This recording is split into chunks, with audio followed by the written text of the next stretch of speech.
All right, well, make space on your shelf. A new book out now called When Women Lead, What They Achieve, Why They Succeed, How We Can Learn from Them. Details the stories of more than 60 female executives and their experiences leading companies. The book's author, Julia Boorstin, is here, along with Yahoo Finance editor-in-chief, Andy Serwer.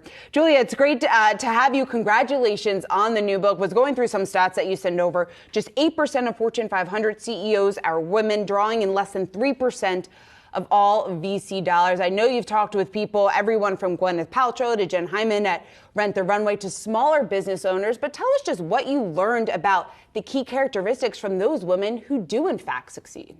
Yes, those women succeed despite the odds. And I was always so curious, how did these women manage not only to grow and scale game-changing companies, but to do so with such little access to capital compared to their male counterparts? And what I found is that women lead in very different ways than the traditional archetypal male leadership. They're more likely to lead with empathy, a communal approach to management. So bringing in perspectives from across an organization rather than just top-down management. And women are more likely to lead with things like vulnerability or gratitude, characteristics which are not traditionally associated with leadership, but in fact can be leadership superpowers.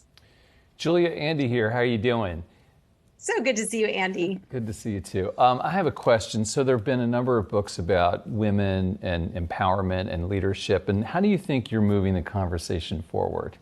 Well, so Andy, there's so many books that tell women what to do to succeed. They say, lean in, here's the confidence code, here's how to act. But there are very few books that really summarize and share all these amazing examples and stories. And I think what's really necessary is, as a journalist, for me to show, not tell. You were my boss and mentor many years ago, Andy, and you always said, show, don't tell. And I think it's really important for women to see these amazing examples and to see these leadership traits in action. So what I do is I tell the stories of dozens of game-changing, odds-defying leaders, and then I use the research and data to explain what it is they're doing. Okay, here she's leading with something called servant leadership. Servant leadership is an approach that's taken by Howard Schultz, who founded Starbucks, but it's something women are more likely to do, and here's why it's effective if done by both men and women. And Julia, what was kind of the most surprising interview that you did, or something that just really blew your mind the most?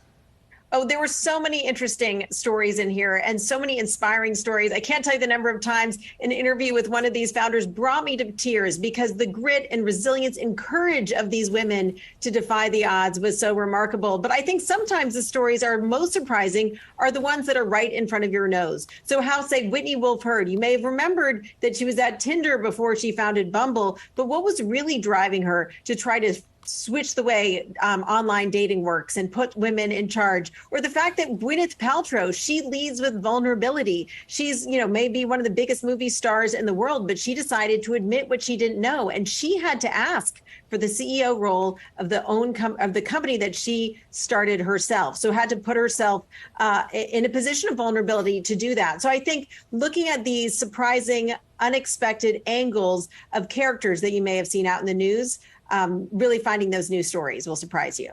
Well, Julia Boorstin, congratulations on your new book, author of When Women Lead. Congratulations. We wish you all the best. Thank you.